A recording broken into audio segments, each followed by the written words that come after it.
看着摄像机就有一点紧张。你不用紧张，比我平时还要好一点。我是下午课，然后我在法国7年从事绘画与蓝晒摄影方面的一些创作。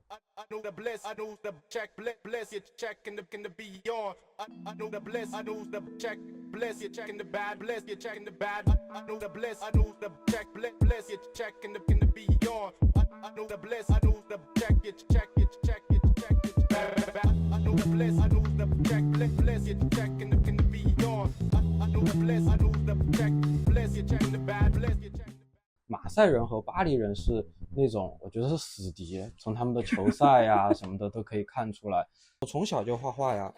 我从小就画画，我觉得不一定非要在美院就非是艺术家。其实当时我还是想过很久，然后我也做了一些抉择，然后但是我现在来想的话，我觉得我的选择是非常对的，就是没有去八大，去了马赛。对，不是因为学校的问题，而是因为我觉得是这个地方的问题。我在南法待了5年多左右，然后我非常喜欢那边的那种环境，每一天都是有阳光，然后有温度的一个地方。对我来说的话，它更加像一个真正的法国。你地方的文化感受到的人，其实都和巴黎太不同了。而且对于做艺术来也是，做艺术的话，那边的话，因为它在地中海上面，每一个当那个季风平静一点的时候，就会有很多从北非或者是从地中海沿岸的下面的那些国家就漂洋过海来的人，他们就会住在我家楼下。我觉得就特别有意思，因为它更加的一种多元化。那边的艺术家，南法艺术家创作主题偏向于地缘政治居多的为主。我就很好奇这些来自不同地方的一些文化嘛。在那边的话，我觉得它的那些，比如说展览呀，或者是一些艺术相关的活动，它更加的具有距离更近和观众。是因为展览的场所导致的吗？就是你觉得这个距离更近，还是说是作品的形式？都有。如果比如说展馆的话，我们可能根本就不是一个展馆，可能就是一个废弃的一个木工厂，或者是一个废弃的以前是一个药厂，然后有一些艺术组织或者是社群什么的，然后我们一起来做一个展览，而且是那种定期性的，可以躺着看，你可以在那儿听音乐，就它更加的与观众亲近。巴黎的展览的话，有一点不同的就是它有一种无形的隔阂的一座墙，它需要有一定的那种审美标准或者是美学常识。个人来看的话，它有一点点的距离感的。去年年底搬到巴黎来的。是为什么想搬来？因为可能是一个阶段的结束吧。在马赛的话，如果要发展艺术的话，我觉得其实，在政府或者是 FAC，他们提供了很多的津贴去发展整个南法的艺术，但是你知道，在法国的这个速度，它确实还是有一点慢的。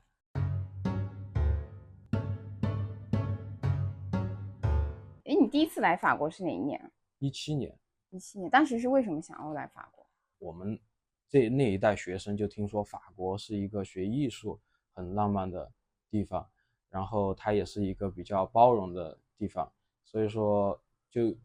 可能从高中的时候心里就一直有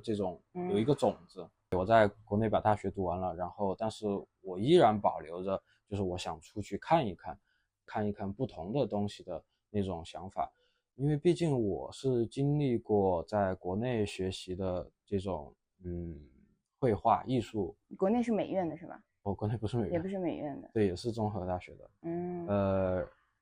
但是我经历过这种艺考，然后我发现大家都画的东西都一样，就感觉没什么意思。但是你知道有个特别有意思的现象，就反正我接触到国内很多美院出来的，包括经历过艺考的人哈，他们都在经历艺考之后，一旦进入大学或者说出来外面留学之后，就很讨厌绘画，就再也不想接触这个东西，他会觉得这个东西对他来说是蛮折磨的。就是因为有过艺考那个经历，就是对于你来说是没有这种痛苦的过程，是吧？我觉得没有，我觉得那个的话，可能他的对于绘画的那种不好的那方面执念太深了。它只是一个媒介和载体，主要还是看自己想画什么，想表达什么东西。我觉得还是看自己怎么去定义自己的作品。那说到这儿的话，你会怎么去定义你的作品呢？我觉得我的作品的话，还是以偏向于图像绘画为主，视觉为主。就包括我的一些蓝晒的话，我也加入了一些绘画的东西。我是先把它给图像给做出来了过后，然后在上面继续创作，或者是再重新去构图它。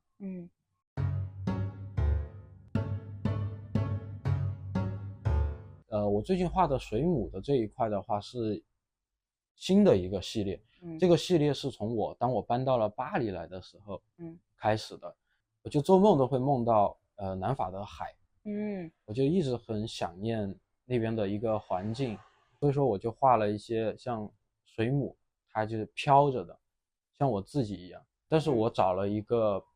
比较脆弱性的一个元素，水母的话，它就是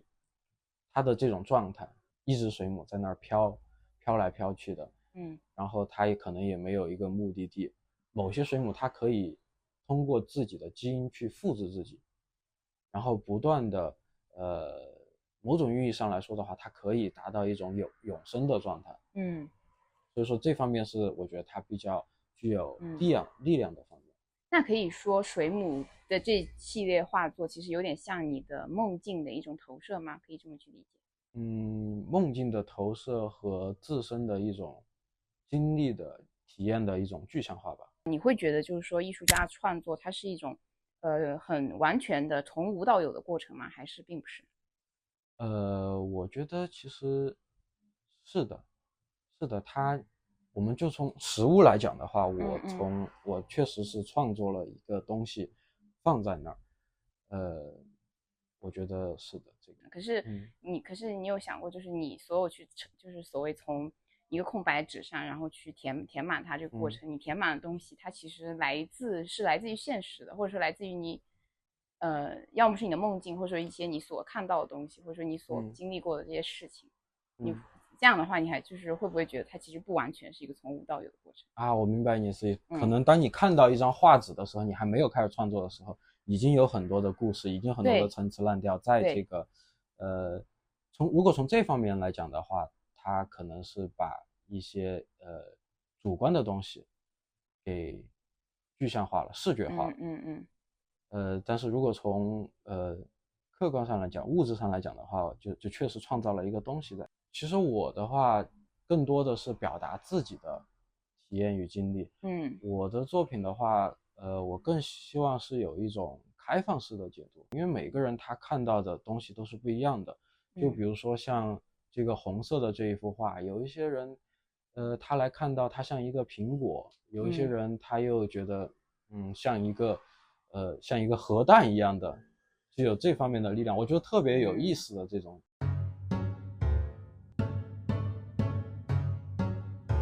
OK fine，雕塑的话，我主要以东方雕塑为主。有一次我去，大都会博物馆，它里面有一个非常大的一个厅，它把中国的一些壁画还有大型的雕塑给搬到那边。我去的时候我就鸡皮疙瘩，我就非常的震撼这种感觉。但是他们这种东西的话，其实就像我刚刚说，它是非常的脆弱的，具有脆弱性的。为啥会觉得这些东西是脆弱的？因为他们在历史的变迁当中，通过了各种形式来，他们甚至来的时候是被切成了一块一块的，然后通过比如说船运过来，打上洞，他们以前把它们抬过来，然后再在当地给组合起来。所以你的脆弱性在这个地方，它更像是一种变化，而不是一种易碎。因为它在历史，在这个整个相当于它的一生，就这个作品它的存在的一生过程当中，经历了太多的变动，它的变迁，然后还有它自己的属性吧。就比如说我们中国的可能以木质雕塑居多，它也是很难以去完美的保存的一些东西。所以其实你对这些东西的一个兴趣爱好，不是从东方开始，是从西方开始的，非其实常有些时候真的人需要到了西方，你才会反观自己的文化。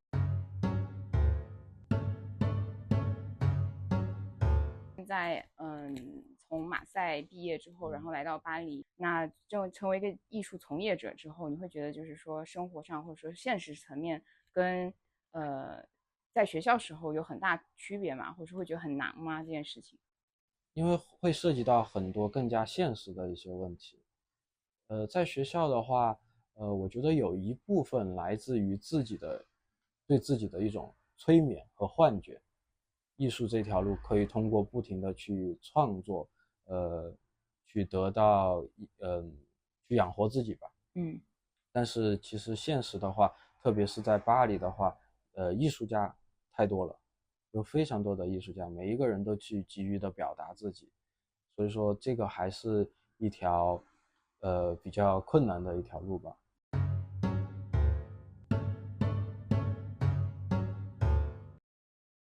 因为我是来自内地，所以说我对海的那种感觉是一直比较向往与好奇的。第一次看海可能都是十多岁的时候，然后当我到了南法地中海的时候，我当时就哇，太棒了，一望无际的海。在我研究生那段时间，我特别喜欢做的一件事情是干嘛呢？我就是买张船票，我就去岛上，和黑乌了一个小岛。我当时为什么挑下雨天去呢？因为我想去感受，基督山伯爵爱德华的那种，他当时下雨天，他从伊夫岛上逃出来的那种感觉。然后他那天晚上，他就从监狱里面逃了出来，然后从伊夫岛游到了马赛。我觉得就很有意思，因为那天晚上是电闪雷鸣，然后风雨交加的，他为了他自己的这种自由向往，他通过自己的那种毅力，然后他游到了海的另外一个对岸。所以说那天我就挑了一个下雨的天，我就去看，风浪很大，我在船上，我就感觉那种人类在自然面前的那种脆弱，渺小，因为其实我当时坐在那种船上的感觉和从北非移民从跨越地中海去通过马赛登陆欧洲大陆的那种感觉是一样的。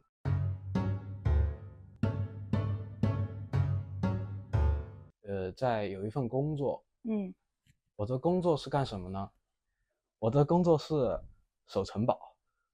然后这个城堡以前就是普鲁斯特，他住在那儿，然后他《追忆似水年华》里面斯万住的那个城堡，我每一天我在那个城堡，我一个人，很大一个城堡，然后那个普鲁斯特每天他就看着我，就他有他的那个画像是吧？对，有他的画像嘛，然后它里面有以前他们的生活的留下来的一些家居，还有一些他们的东西，就你感觉有一种跨越时空的那种交流，那种对话，就感觉每一个东西它都是有自己的故事。